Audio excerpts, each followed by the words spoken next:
Et c'est parti pour Patrimoine Passion, le rendez-vous dédié à l'investissement plaisir, passion ou alternative de Smart Patrimoine. Et en l'occurrence, nous allons évoquer un type d'investissement un petit peu particulier. Beaucoup d'entre vous connaissent l'investissement dans le vin. Ce n'est pas tout à fait ce dont nous allons parler aujourd'hui. Nous allons parler d'investissement dans des terres viticoles, l'investissement locatif même dans des terres viticoles. Et pour en parler, nous avons le plaisir d'être accompagnés sur le plateau de Smart Patrimoine par Jean-Christophe Guérard, président de Fundovino. Bonjour Jean-Christophe Guérard. Bonjour Nicolas et merci de me recevoir dans votre émission. Bienvenue sur le plateau, nous sommes ravis d'être avec vous. Fundovino propose un type d'investissement un peu particulier puisqu'en fait on parle de crowdfunding mais dédié aux terres agricoles. Expliquez-nous. Absolument. Alors nous on appelle ça l'investissement gourmand. D'accord. Ouais. Et donc nous invitons les investisseurs à venir investir aux côtés d'un vigneron dans une vigne et recevoir un fermage en bouteille. D'accord. Et quand on dit fermage, c'est la récolte, c'est ça? Non, c'est vraiment c'est plutôt, on va dire, c'est le loyer. Le rendement, d'accord, le loyer. C'est le rendement. D'accord. C'est le rendement. C'est le rendement, très bien. C'est un rendement net, c'est un rendement effectivement en bouteille. D'accord. Sachant que la flat tax a déjà été payée. D'accord. Et alors, non seulement on vous invite à venir investir aux côtés de ce vigneron, un vigneron talentueux, qui est reconnu pour la qualité de ses vins. Et on va, ce vigneron, on va l'accompagner un certain temps jusqu'à ce qu'il puisse racheter la terre. D'accord. Parce qu'un vigneron aime sa terre, il la travaille tous les jours, et évidemment, très souvent, ce qu'il souhaite un jour, c'est pouvoir la racheter. Donc là, on parle bien d'investissement temporaire dans la vigne, avec, tant que vous restez propriétaire, la possibilité d'avoir ce fermage en bouteille qui vient tous les ans, et un jour, la sortie qui se fait tout naturellement par ce vigneron.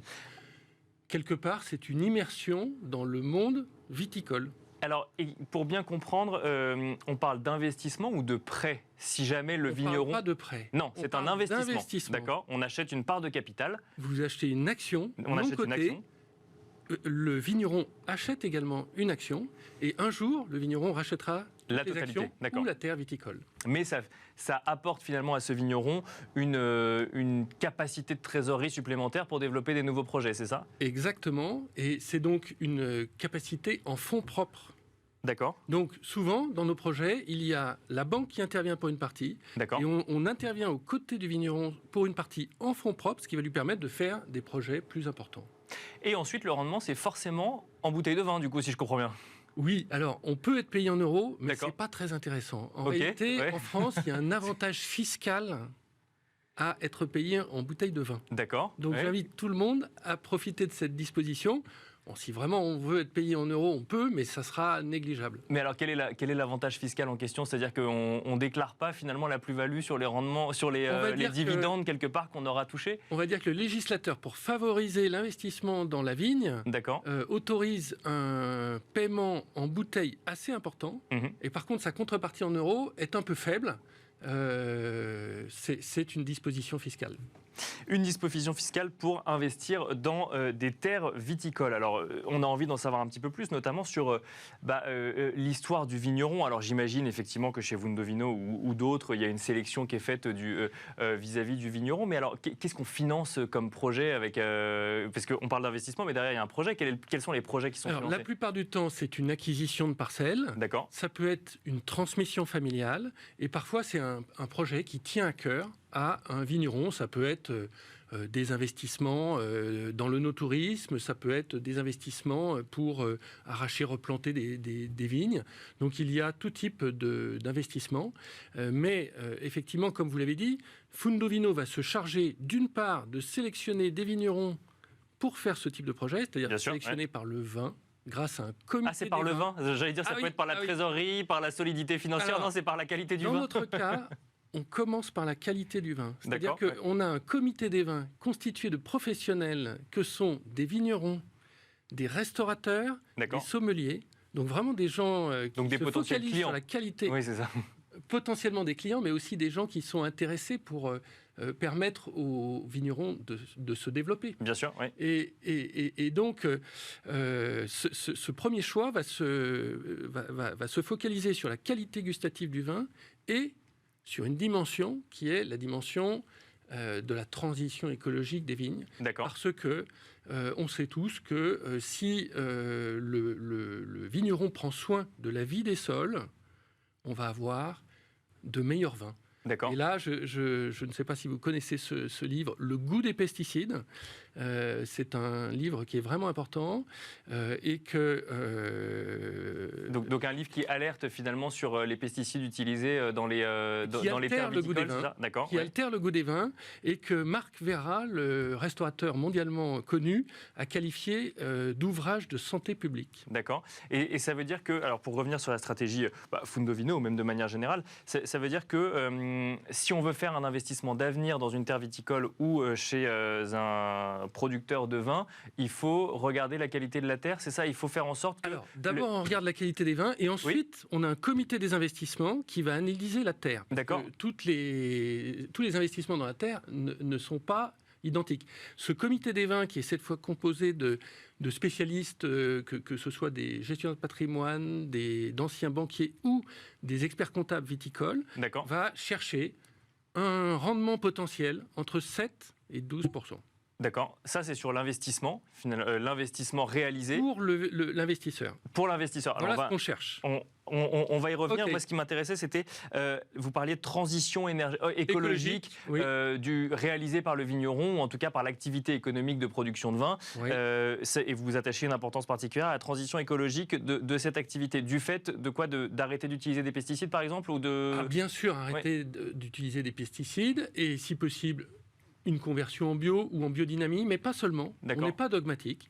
Parfois, on a des vignerons qui n'ont pas le label, mais par exemple qui vont faire de la vinification sans soufre. D'accord. Donc on sait que ce sont des gens qui font tout ce qu'ils peuvent pour limiter au maximum les intrants. Et donc, encore une fois, ça a un impact sur le goût des vins très important. Et c'est pour ça que c'est la première chose qu'on regarde, mais ce n'est pas la seule. Et alors, question... très financière face à cette démarche.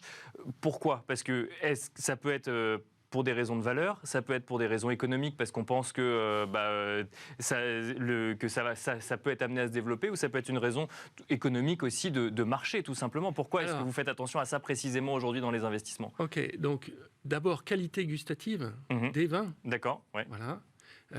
Ensuite, c'est quand même dans l'air du temps, les clients sont demandeurs de ça, et d'un point de vue santé, c'est bien meilleur pour les vignerons.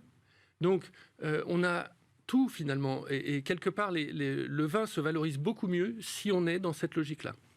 Alors, vous avez évoqué les rendements, Jean-Christophe Guérard. Donc, vous cherchez entre 7 et 12% de rendement. Donc, oui. Payé en bouteille de vin ou en euros, mais... Alors, il y a deux moteurs du rendement. Ouais. Il y a d'une part le fermage annuel. L'équivalent dividende, finalement, pour... L'équivalent dividende. Et d'autre part, l'appréciation du sous-jacent qui est la terre. D'accord. Comme je vous l'ai dit tout à l'heure, le viticulteur va racheter la terre. Il le fera en fonction de l'évolution du prix de cette terre. Ça, c'est systématique ? C'est notre modèle, et c'est protocolé dans un pacte d'associés. D'accord. Et si vous voulez, en moyenne, les terres AOP en France ont progressé de 4,5% par an sur les 30 dernières années. D'accord. Alors bien entendu, les performances passées ne préjugent pas des performances futures, bien sûr, oui, pour tous les placements. Quand même, ça donne une idée de ce qui pourrait se passer à l'avenir. Et donc, au départ, on cherche un rendement de ce type-là. Prenons un exemple, je crois que c'est le mieux. Prenons un exemple. Bien sûr. En ce moment, sur notre site de financement participatif, fundovino.com, vous avez par exemple un projet qui se trouve en Vallée du Rhône. D'accord. On a un super vigneron qui fait de très bons vins rouges, de très bons vins blancs. Il est en conversion en biodynamie, en 3e année. D'accord. Et lui, il est en Parce bio qu'il n'en faisait depuis pas 2009. avant, et donc il réalise des investissements pour faire de la biodynamie, c'est ça ? Alors, il était déjà en bio depuis 2009. D'accord. Et là, il pousse jusqu'à le la raisonnement biodynamie. encore un peu plus loin. Comment il fait ? Simplement, il utilise maintenant un troupeau de moutons qui va désherber les vignes. D'accord. Là où avant il y avait un travail manuel ou un travail fait avec des machines, c'est fait par des moutons qui vont encore améliorer la qualité du vin par les déjections. Les déjections des moutons nourrissent le sol. D'accord. Et apportent un complément en minéraux. Et donc ça nécessite des investissements. Et ça nécessite effectivement des investissements. Donc si on regarde ce projet précis, vous avez un rendement de l'ordre de 6,5. L'investisseur pourra choisir entre 4 dotations en bouteilles, d'accord, de 10 à 18 bouteilles. selon ce qu'il préfère. Soit il préfère les meilleurs vins du domaine, soit il préfère d'accord, c'est pas en la fonction, plus grande quantité. C'est pas en fonction de la somme qu'il a investie au départ. Non, c'est en fonction de la qualité du C'est tout à fait vin. en fonction de la somme quand même, investie bien au sûr. départ. C'est-à-dire, au départ, il faut investir un peu moins de 3 000 euros. D'accord. Et ça donne droit à peu près 190 euros en bouteille. D'accord. Et donc, soit il prend Tout les dépend de la meilleures qualité bouteilles du vin, bien sûr. Oui. du domaine, soit il prend un plus grand nombre de bouteilles, c'est lui qui choisit, et on va dire que ça correspondra au profil de l'investisseur. Et à côté de ça, il aura également la valorisation de sa terre, et c'est une terre qui, en l'occurrence, a progressé de 35% sur les 10 dernières années. Alors, il nous reste encore un petit peu de temps pour évoquer un sujet qui est souvent quand même dans l'actualité, c'est l'impact des évolutions météorologiques ou climatiques sur un certain nombre d'agricultures, et notamment les vignes. Est-ce que c'est un risque, parce qu'on a parlé de rendement, est-ce que c'est un risque à prendre en compte quand on est investisseur et qu'on peut être intéressé par un fermage en bouteille? C'est tout à fait un risque à prendre en compte et que nous prenons en compte. On vérifie un certain nombre de qualités sur les terres dans lesquelles on vous propose d'investir.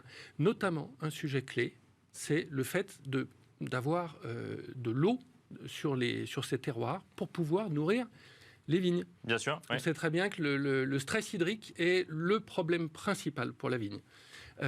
Et sinon, on sait aussi que les vignerons ont une palette d'outils pour s'adapter. D'accord. Donc il faut avoir anticipé finalement. Il faut avoir anticipé. Et ce qu'il y a de certain, c'est que je ne pense pas que la consommation de vin, que les gens demain vont s'arrêter de consommer du vin. Il faut en boire avec modération, on est bien d'accord. Mais c'est quand même un vrai plaisir, c'est un vrai partage avec les amis. Et donc, clairement, il y aura toujours une demande pour ça, qu'elle soit française ou étrangère. Alors, on a effectivement évoqué un peu le concept. Quand on parle de rendement, j'aime bien parler de risque. Donc, il y a ce risque climatique ou météorologique. J'imagine qu'il y a quand même un risque de contrepartie. À un moment, si jamais le viticulteur fait des investissements, mais que l'activité économique ne suit pas, il est plus difficile de racheter la parcelle derrière, ou comment Alors, absolument. Et ça, c'est notamment le travail du comité d'investissement, de voir les marges de manœuvre. D'accord. Il ne s'agit pas d'emmener nos investisseurs sur des choses qui ne pourraient pas être faites. Et par ailleurs, nous avons aussi des dispositifs qui permettent, malgré tout, de rembourser les investisseurs, même si le viticulteur n'était pas en capacité de le faire lui-même.